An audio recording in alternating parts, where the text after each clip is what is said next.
جن کی گواہی شجر اور حجر بھی دیتی ہے، اور جن کی تعریف جانور بھی کیا کرتے ہیں، جن کے متعلق رب تبارک و تعالیٰ نے ارشاد فرمایا ہے کہ میں نے اپنے نبی کو وما ارسلناک الا رحمۃ للعالمین پوری دنیا کے لیے رحمت بنا کر بھیجا ہے، اور جانور بھی انسان بھی خدا کی ہر مخلوق اسی لیے میرے آقا علیہ السلام والسلام کی تعریف کرتی ہے۔ جب جانور کی بات آ گئی تو ایک واقعہ میں آپ کو سنا دیتا ہوں، معتبر واقعہ ہے اور حضرت ابو ہریرہ رضی اللہ تعالیٰ عنہ سے راوی ہے، اور بخاری شریف کی حدیث پاک ہے۔ حضرت ابو ہریرہ رضی اللہ تعالیٰ عنہ نے اس حدیث پاک کو کوٹ کیا ہے اور کہا کہ ایک مرتبہ کی بات ہے کہ ایک چرواہا یہودی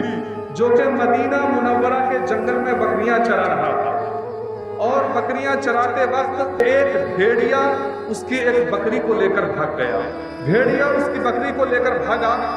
تو وہ اس کے پیچھے اس قدر ہو لیا، ایسا پیچھا کیا کہ اس بھیڑیے سے اس نے وہ بکری چھڑا لی، اور جیسے ہی اس بھیڑیے سے اس نے بکری کو چھڑا لیا، اس کے بعد وہ بھیڑیا ایک ٹیلے پر چڑھ کر بیٹھ گیا، اور بیٹھ کر عربی میں اس سے مخاطب ہو کر بولا کہ اے خدا کے بندے، تو کتنا کم وقت ہے کہ خدا نے مجھے رزق عطا کیا تھا اور تو نے وہ بھی چھین لیا۔ جب یہ بات اس اعرابی نے سنی، وہ عیسائی اعرابی تھا، جب اس نے یہ بات سنی تو حیران ہو گیا اور تعجب میں پڑ گیا، اور تعجب میں پڑ کر وہ خود کہنے لگا کہ بڑے تعجب کی بات ہے کہ ایک جانور عربی میں کلام کر رہا ہے۔ بھیڑیا صرف بول نہیں رہا تھا بلکہ اس اعرابی کی بات کو سن بھی رہا تھا اور سمجھ بھی رہا تھا، اور سمجھ کر سن کر کہنے لگا وہ بھیڑیا، اے چرواہے، یہ کوئی تعجب کی بات نہیں، اس سے بڑھ کر تعجب کی بات یہ ہے کہ مدینہ منورہ میں ایک آمنہ کے پیارے ہیں جن کا نام آسمانوں پر احمد اور زمین پر محمد ہے۔ ان کے پاس تو اتنا علم ہے کہ وہ جو پیچھے گزر گیا اس کی بھی خبر رکھتے ہیں، اور جو آگے ہونے والا ہے اس کی بھی خبر رکھتے ہیں۔ جب اس یہودی نے چرواہے نے یہ بات سنی تو اور زیادہ تعجب میں پڑ گیا۔ ابھی بھیڑیے سے وہ بکری چھین کر لے کر آیا تھا،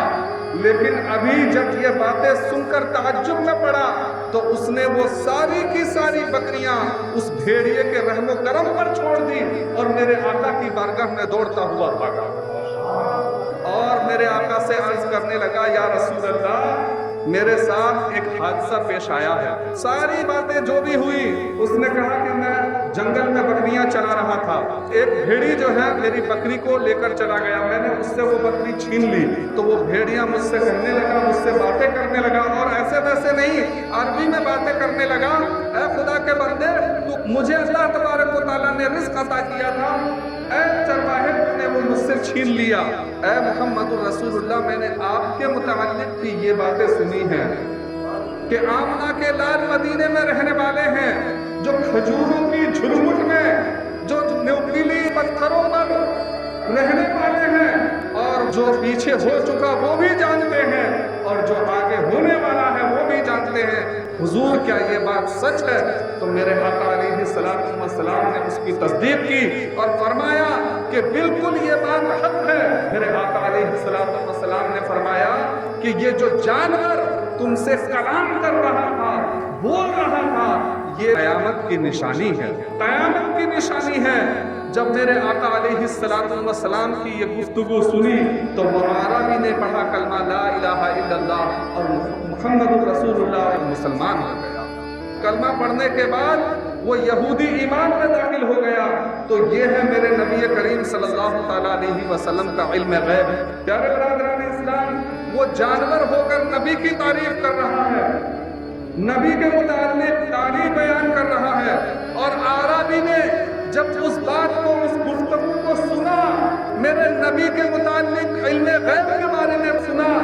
تو وہ اعرابی بھی مسلمان ہو گیا، اور نبی کے علم غیب پر اعتراض نہیں کیا بلکہ اس کو دل سے تسلیم کیا اور ایمان میں داخل ہو گیا۔ اور آج کے مسلمان ہیں جو میرے نبی کا کلمہ پڑھنے کے بعد بھی میرے نبی کی شان میں گستاخیاں کرتے ہیں، میرے نبی کو کہتے ہیں کہ میرے نبی کو علم غیب نہیں تھا، اس سے زیادہ تو معاذ اللہ رب العالمین شیطان کو علم غیب تھا.